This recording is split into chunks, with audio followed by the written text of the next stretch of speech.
If this goes wrong, I'm gonna be so fucking mad. So the story goes this way. I basically bought the DJI RS3 Mini a month ago, and I got an issue with it. It started to vibrate. Like whenever I would put a camera on it, it would vibrate, like rhythmically vibrate. So in the beginning I was like, maybe I do not know how to balance properly a camera. Then I was like, what the fuck is happening? Like, I've been using gimbals for a while. How is it that I don't know how to balance properly a camera? Then I started contacting people online. I started looking for people that had that gimbal on Instagram, on YouTube. Pam!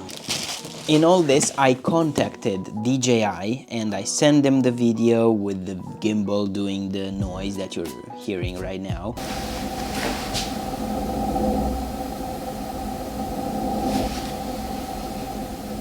They said basically that probably the gimbal should do like this, probably not. Just to be clear, DJI support was amazing. The customer service was replying at every email and every message and comment on Reddit. So yeah, just wanted to put that out. Thumbs up for DJI. But other people on YouTube or in Instagram or people that I asked around on Reddit, they said that their gimbal does not do that. Also, a guy on Reddit told me that his RS2 does that, which is different than the RS3 Mini, but I don't know. Just to be sure, I sent it back. Now I got a new one, and if this does that again, I'm gonna be so pissed. Nice.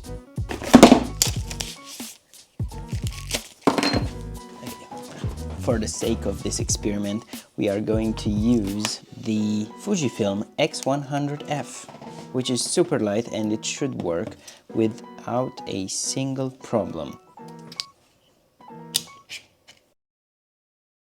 I already can feel that it's not doing any sort of vibration. It does not vibrate at all, not a single thing. Yeah, I mean, now I can feel it like slightly vibrate. It's not even a vibration. It's the motors just running. It's not doing this thing that it did with the other one, which I didn't feel like it was normal at all. Okay, now I am a happy person. This is obviously a different time I'm recording this, but anyway, it turned out really well at the end. I got a good gimbal and I used it on different occasions since last recording, and I must say it's a pretty nice piece of equipment. Who's this for and why should you get it? Now, it's very simple really. If you want a very light and portable setup that does not cost you much, then this is a very good option.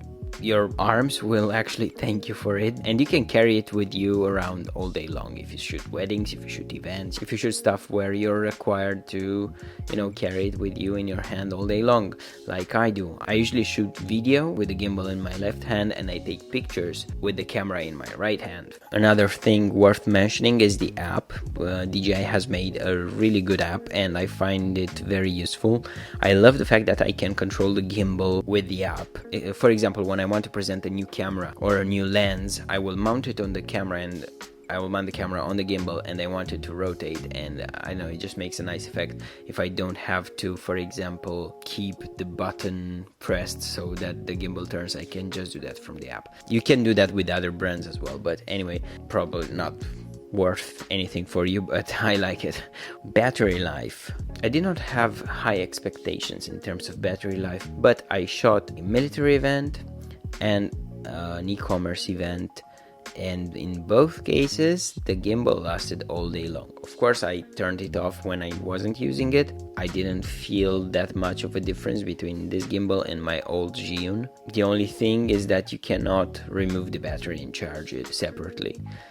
So when the battery actually damages, or with time you will lose the capability to charge, you probably will have to change gimbal. There is a thing worth mentioning, and that is the maximum payload. This is supposed to carry 1.82 kilograms of camera gear, and it does. If I put my X-T4 I'm filming with right now, plus the 16 to 55, plus the camera cage and the microphone on the top, it will handle it perfectly. But it makes it very difficult to balance. So I find it very difficult to balance heavier setups. For example, you can't really balance it properly, so you will have to leave a little bit of a margin of error there. I feel like the reason I cannot balance it properly is the cage. Like I cannot, it takes too much space, so I cannot move it further on, and I feel like that's the reason why I cannot, you know, balance it correctly. But overall it handles perfectly the weight, unless you start moving really fast, but even then it works quite nice. If you tend to have heavier setups like Sony FX3 or FX30 with one of those G Master lenses, I wouldn't recommend you get this. But the most important feature on this gimbal, the thing that made me take this gimbal instead of another one or the RS3 or whatever, is the fact that it has the possibility to shoot natively vertical video. And especially nowadays with vertical video going crazy, I think it's a must-have in your kit. For example, I would shoot video for an event, but I wouldn't shoot horizontal anymore. I would just shoot vertical for stories, for reels, for whatever, and I would give the client the videos while I shoot them. So I would shoot a few videos, then I would pass it to the social media manager, and then everybody's happy. It's vertical, it's very high quality, you can see it's better than with the phone. I think this is a must-have piece of equipment if you travel a lot for work and you need something really light and portable. I mean, look at how small this thing is. I can just grab it and put it in my side pocket. There you go. You know, carry it with you everywhere. It lasts pretty long and it covers you for most camera and lenses setups that you might think of.